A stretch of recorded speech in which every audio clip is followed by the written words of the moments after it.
مصطفیٰ اب یہ المیہ دیکھیے نا، ہمارا المیہ دیکھیں کہ ایک سیاسی جماعت آتی ہے وہ کچھ ججوں سے خوش ہے، وہ ان کی تعریفیں کرتی ہے، دوسری سیاسی جماعت آتی ہے وہ کسی جج سے ناخوش ہے، وہ ان کی بد تعریفیں کرتی ہے.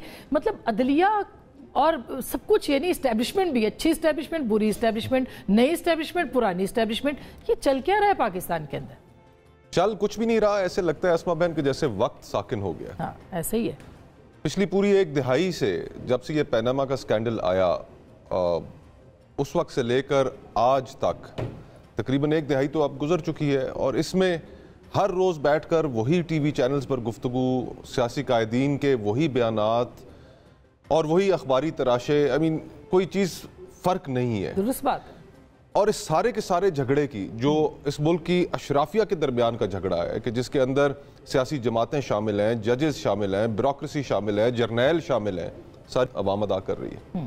آج پاکستان اگر معاشی طور پر کمزور ترین مقام پر اپنے کھڑا ہے تو وہ کس وجہ سے کھڑا ہے؟ سیاسی عدم استحکام کی وجہ سے.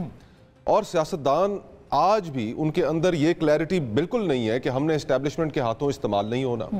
یہاں پر سارا کا سارا جو معاملہ ہے وہ صرف سنگ دل محبوب کی بے رخی کا ہے. ابھی آپ نے کلپس دکھائے میاں نواز شریف صاحب اور شہباز شریف صاحب کی تقاریر کے. میں نے تقاریر نہیں سنی آج ٹی وی پر، لیکن ذہن میں ایک سوال پیدا ہوا، تھوڑا تجسس ہوا کہ ان تقریروں کی گھن گرج کے اندر کیا کہیں کوئی ووٹ کو عزت دو کی بات بالکل بھی نہیں. وہ اس بیانیے پہ نہیں آئے. اس لیے نہیں آئے مجھے کیوں نکالا پہ والا بیانیہ. وہ اس لیے نہیں آئے کہ آج جو اس زمانے کا جو سنگ دل محبوب تھا وہ آج ان کے ساتھ راضی ہے، خائف نہیں ہے. اور آج جو تگ و دو ہو رہی ہے تحریک انصاف کی جانب سے بھی، ان میں بھی کلیئرٹی نہیں ہے. آج ان کی تگ و دو صرف اور صرف اتنی ہے کہ جناب آپ اپنا ان کے ساتھ تعلق ختم کیجئے، ان کو رخصت کیجئے اور پھر ہمیں ایک لیول پلینگ فیلڈ دیجئے. یہی مطالبہ ہے ان کا.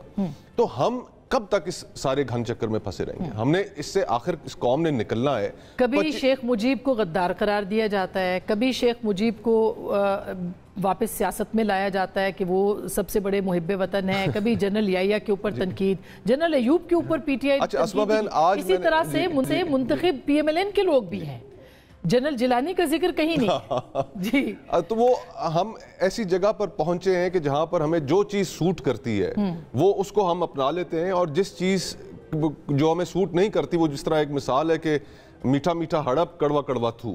آج میں سوشل میڈیا کے اوپر ایک کلپ دیکھ رہا تھا عمران خان صاحب کا کہ جس کے اندر انہوں نے میاں نواز شریف صاحب کی جانب سے جنرل باجوہ اور جنرل فیض کا نام لینے پر کہا کہ یہ، اور آج آپ خود ان کے جو موجودہ جو آرمی چیف اور ڈی جی آئی ایس ہیں آپ ان کا نام لے رہے ہیں. تو آج سیاستدانوں کو الٹیمیٹلی اسما بہن اس چیز کے اوپر آنا پڑے گا کہ اگر ہم نے واقعی اس ملک کو اس بحران سے نکالنا ہے، سیاسی بحران سے بھی نکالنا ہے، معاشی بحران سے بھی نکالنا ہے، ٹھہراؤ لے کر آنا ہے، تو ہمیں اسٹیبلشمنٹ کی طرف دیکھنا بند کرنا پڑے گا. درست بات ہے. جب تک ہم اس چیز کے اوپر نہیں آئیں گے، سیاستدان اکٹھے ہوں گے تو اسٹیبلشمنٹ بیک فٹ پہ جائے گی. اور اس کے لیے پورا سچ بولنا پڑے گا. پورا سچ بولنا پڑے گا، اپنی غلطیاں تسلیم کرنی پڑیں گی. اپنے پسند کا سچ بولیں گے تو پھر یہ چاندیو صاحب سچ کیوں نہیں بولتی سیاسی جماعتیں؟